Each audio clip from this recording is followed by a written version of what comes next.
حضرت سیدنا عمر رضی اللہ تعالی عنہ جلیل القدر ہستی ہیں جنہیں حضور علیہ السلام نے اللہ سے مانگ کے لیا. سارے صحابی رسول کریم صلی اللہ علیہ وآلہ وسلم کے مرید ہیں، لیکن جناب عمر میرے حضور کی مراد ہیں. 39 لوگ جب اسلام لا چکے، 39ویں شخص حضرت امیر حمزہ رضی اللہ تعالی عنہ تھے، اور ان کا ایمان لانا مسلمانوں کے لیے بہت بڑی ڈھارس اور بہت بڑے حوصلے کا سبب و ذریعہ بنا. تو میرے حضور نے ہاتھ اٹھا لیے، کہا اے اللہ، ایک شیر دیا ہے امیر حمزہ، ایک شیر اور عطا کر دے. اب تیری مرضی، عمر بن خطاب دے دے یا عمر بن حشام دے دے. حضور دعائیں مانگ رہے اور یہ ہاتھ میں تلوار لیے غیظ و غضب سے بھرے ہوئے گھر سے نکلتے ہیں کہ بانی اسلام کا چراغ ہی بجھا دینا ہے. راستے میں ایک صاحب ملے اور کہا کہ عمر، تیور کوئی اچھے نہیں لگتے، خیر تو ہے، کدھر جا رہے ہو؟ کہا چراغ اسلام بجھانے جا رہا ہوں، یہ روز کا مسئلہ ختم ہونے لگا ہے میرے ہاتھوں. مسکرا کے بولے گھر کی خبر تو لو. کہا میرے گھر کو کیا ہوا؟ کہا تمہاری بہن فاطمہ بھی نوکر بن گئی ہے رسول اللہ صلی اللہ علیہ وسلم کی. غصے سے بھرے ہوئے اپنی بہن کے گھر کا رخ کرتے ہیں، اندر سے قرآن پڑھنے کی آواز آ رہی. غصہ اور بڑھ جاتا ہے، دروازے کو زور زور سے کھٹکھٹاتے ہیں. اہل خانہ سمجھ گئے ماجرا کیا ہے. گرجدار آواز ہے جناب عمر کی، دروازہ کھولو. جلدی سے معلم کو چھپا دیا اور بہن آگے بڑھ کے دروازہ کھولا.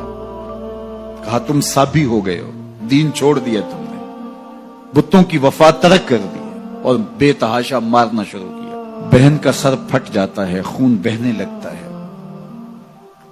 اور یہ مارتے چلے جاتے ہیں. فاطمہ بنت خطاب بولی عمر تم خطاب کے بیٹے ہو، سنو میں بھی خطاب کی بیٹی ہوں. جو ظلم جو جبر کرنا ہے کرو، میں محمد عربی کا دامن نہیں چھوڑوں گی. سوچنے پہ مجبور ہو جاتے ہیں وہ کون سی طاقت ہے جس نے بجلیاں بھر دی اس کے اندر. کہا جو تم پڑھ رہے تھے مجھے بھی سنا سکتے ہو؟ کہا تمہیں غسل کرنا ہوگا. عمر اپنے بدن کو دھو رہے ہیں، میرا رب دل دھو رہا ہے. اتنے میں معلم بھی قرآن لے کر آ جاتے ہیں اور قرآن کی تلاوت ہونے لگتی ہے. طٰہٰ ما انزلنا علیک القرآن لتشقیٰ. 14ویں رات کے محبوب چاند، ہم نے قرآن اس لیے نازل تو نہیں کیا تھا کہ تم مشقت میں پڑ جاؤ. بے تاب ہو گئے. کہا عمر کی عمر برباد ہو گئی، مجھے لے چلو حضور کی چوکھٹ پہ. تلوار حمائل کی ہے، بہنوئی ساتھ ہیں،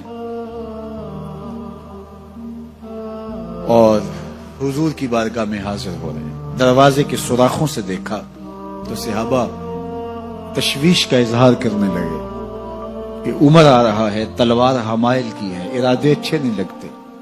جناب امیر حمزہ نے کہا دروازہ کھول دو، اچھی نیت سے آیا تو استقبال کریں گے، نیت اچھی نہیں ہے تو اس کی تلوار سے اس کی گردن کاٹ دیں گے. حضور کے سامنے جا کے بیٹھ گئے، گلے میں کپڑا ڈالا تو حضور نے پکڑ کے کہا عمر ابھی وقت نہیں آیا کہ تم اسلام لے آؤ. یہی وقت تھا عمر کے اسلام لانے کا. لبوں پہ کلمہ جاری ہو گیا. اللہ اکبر کی صدا اس زور سے گونجی کہ مکے کی گلیاں گونجنے لگی. اسلام لانے کے بعد حضور سے پوچھتے ہیں حضور کیا ہم حق پر نہیں ہیں؟ فرمایا ہم حق پر ہیں. اللہ کا دین سچا نہیں ہے؟ کہا اللہ کا دین سچا ہے. آپ اللہ کے سچے نبی نہیں ہیں؟ فرمایا میں اللہ کا سچا نبی ہوں. تو کہا پھر ہم چھپ کے عبادت کیوں کریں؟ اب مسلمانوں کی 2 صفیں بنتی ہیں. ایک صف کی قیادت امیر حمزہ کرتے ہیں، دوسری صف کے آگے آگے عمر بن خطاب چلتے ہیں اور حضور درمیان میں ہیں. اور یہ ملکوتی قافلہ صحن حرم میں آ کے اعلانیہ عبادت کرتا ہے۔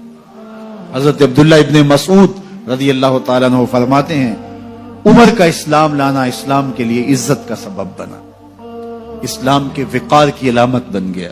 ایک ایک کے دروازے پہ جا کے دروازہ کھٹکھٹا کے کہتے ہیں، وہ تو اور خبر سننے کے لیے بے چین تھے کہ یہ بانی اسلام کی زندگی کا چراغ بجھانے گیا تھا، کوئی خبر لایا ہوگا۔ وہ کہتے ہیں آؤ عمر کدھر آئے ہو؟ کہا تمہیں بتانے آیا ہوں، کمزوروں سے پنجہ آزمائی کرتے رہے ہو، آؤ میرے سے بات کرو، میں محمد عربی کا نوکر بن گیا ہوں۔ اللہ اکبر۔ میرے حضور نے فرمایا جب اچھے لوگوں کا ذکر کرو تو میرے عمر کا ذکر بھی کیا کرو۔ میرے عمر کی زبان پر حق بولتا ہے، سچ بولتا ہے۔ ان الشیطان یفر من ظل عمر، عمر کے سائے کو دیکھ کے شیطان بھاگتا ہے۔ اللہ اکبر۔ اسلام لائے تو زندگی کی ایک ایک سانس اسلام کے لیے وقف کر دی، حضور کا پہرا دیا، حضور کی ناموس کا پہرا دیا، حضور کی شریعت کا پہرا دیا۔ اسلامی فتوحات پھیلی تو پھیلتی ہی چلی گئیں، کبھی مصر فتح ہو رہا ہے، کبھی ایران فتح ہو رہا ہے، آرمینیا تک مسلمانوں کی افواج پہنچتی ہیں۔ 22 لاکھ مربع میل پر حضرت عمر رضی اللہ تعالیٰ عنہ کی سلطنت پھیل جاتی ہے۔ عدل و انصاف کا دورہ ہوتا ہے۔ زمانے نے دیکھا کہ غیر مسلم بھی عدالت میں کھڑا ہے تو اسے خوف نہیں ہوتا تھا کہ میرے سے ناانصافی ہوگی، اس لیے کہ حکومت عمر کی چل رہی ہے، وہ بھی